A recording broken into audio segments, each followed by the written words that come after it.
നമസ്കാരം. Raf talk ഫുട്ബോളിലേക്ക് അവർക്കും സ്വാഗതം. വിവാദങ്ങളുടെ അകമ്പടിയോടെയാണെങ്കിലും അൽ ഹിലാൽ തുടർച്ചയായി 27ാമത്തെ മത്സരവും വിജയിച്ചിരിക്കുന്നു. ഇന്നലെ നടന്ന അൽ ഹിലാൽ വേഴ്സസ് അൽ റിയാദ് മത്സരം 1-3 ഗോളുകൾക്കാണ് അവർ വിജയിച്ച് കയറിയത്. പക്ഷേ മത്സരത്തിൽ അൽ ഹിലാലിന് അനുകൂലമായിട്ട് ലഭിച്ച പെനാൽറ്റികൾ വിവാദങ്ങൾക്ക് വഴിവെച്ചിട്ടുണ്ട്. അൽ റിയാദിൻ്റെ കോച്ച് കളിക്ക് ശേഷം അത് പറയുകയും ചെയ്തു. എന്തായാലും മത്സരത്തിൽ അൽ റിയാദാണ് ആദ്യം ഗോൾ അടിക്കുന്നത്.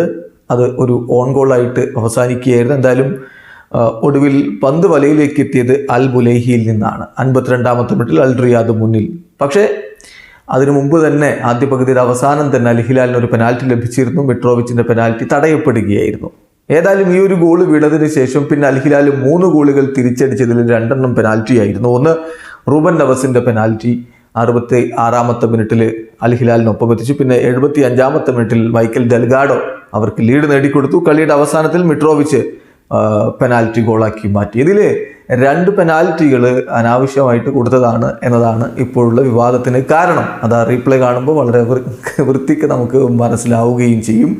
ഏതായാലും അത് തന്നെയാണ് ഇപ്പോൾ അൽ റിയാദിൻ്റെ കോച്ച് ഉയർത്തിയിരിക്കുന്ന വിഷയവും. അദ്ദേഹം പോസ്റ്റ് മാച്ച് പ്രസ് കോൺഫറൻസിൽ വളരെ ശക്തമായ രൂപത്തിൽ പ്രതിഷേധിക്കുകയും പ്രതികരിക്കുകയും ഒക്കെ ചെയ്തു. അദ്ദേഹം പറഞ്ഞത്, ഞാൻ ഇപ്പോഴും ഉറപ്പിച്ചു പറയും, അൽ ഹിലാലിൻ്റെ 2 പെനാൽറ്റികൾ തെറ്റായിട്ട് കൊടുത്തതാണ്. മിട്രോവിച്ച് അതെന്നോട് പറയുകയും ചെയ്തു, സമ്മതിക്കുകയും ചെയ്തു.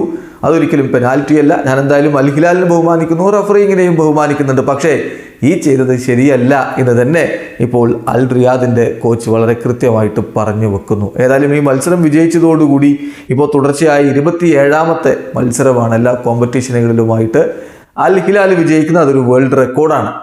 ഇതുവരെ ഫുട്ബോൾ ചരിത്രത്തിൽ ഏറ്റവും അധികം മത്സരങ്ങൾ തുടർച്ചയായി വിജയിച്ചതിൻ്റെ റെക്കോർഡ് ദി സെയിൻസിൻ്റെ പേരിലാണ് ഉണ്ടായിരുന്നത്. ദി ന്യൂ സെയിൻസ് എന്ന ക്ലബിൻ്റെ പേരിലാണ് ഉണ്ടായിരുന്നത്. ഇപ്പോൾ അവരോടൊപ്പം 27 കളികളിലേക്ക് അൽ ഹിലാലും എത്തുന്നു. അയാക്സ് 26 വിജയങ്ങളുമായിട്ട് 2ാം സ്ഥാനത്തേക്ക് ഇപ്പോൾ തള്ളിപ്പോയിട്ടുണ്ട്. എന്തായാലും 27 കളികൾ തുടർച്ചയായി വിജയിച്ച് അൽ ഹിലാൽ ചരിത്രത്തിൽ ഇടം പിടിക്കാൻ അടുത്ത മത്സരം കൂടി വിജയിച്ചാൽ അവർ സ്വന്തമായിട്ട് ഇപ്പോഴും 1ാം സ്ഥാനത്താണ്. പക്ഷേ ദി ന്യൂ സെയിൻസ് അവരുടെ കൂടെയുണ്ട്. അവരെ മറികടന്ന് പൂർണ്ണമായിട്ടും സ്വന്തമായിട്ട് 1ാം സ്ഥാനത്തേക്ക് അവർക്ക് സ്ഥാനം ഉറപ്പിക്കാൻ പറ്റും. അതാണ് ആരാധകർ എന്തായാലും ഉറ്റുനോക്കുന്നത്. ഈ മത്സരം വിജയിച്ചതോടുകൂടി സൗദി അറേബ്യൻ പ്രോ ലീഗിൽ പോയിന്റ് പട്ടികയിൽ അൽ നസറിന് 12 പോയിന്റിന് പുറകിലാക്കുന്ന ഒരു സ്ഥിതിവിശേഷം ഉണ്ടായിരിക്കുകയാണ്. 23 കളികളിൽ നിന്ന് ഇപ്പോൾ 65 പോയിന്റാണ് അൽ ഹിലാലിനെങ്കിൽ 23 കളികളിൽ നിന്ന് 53 പോയിന്റ് മാത്രമേ ഉള്ളൂ അൽ നസറിന് എന്ന കാര്യം കൂടി ശ്രദ്ധിക്കുക. വീഡിയോ അവസാനിക്കുന്നു. ഫുട്ബോൾ ലോകത്തെ കൂടുതൽ വിശേഷങ്ങളുമായി റാഫ് ടോക്സ് വീണ്ടും എത്താം.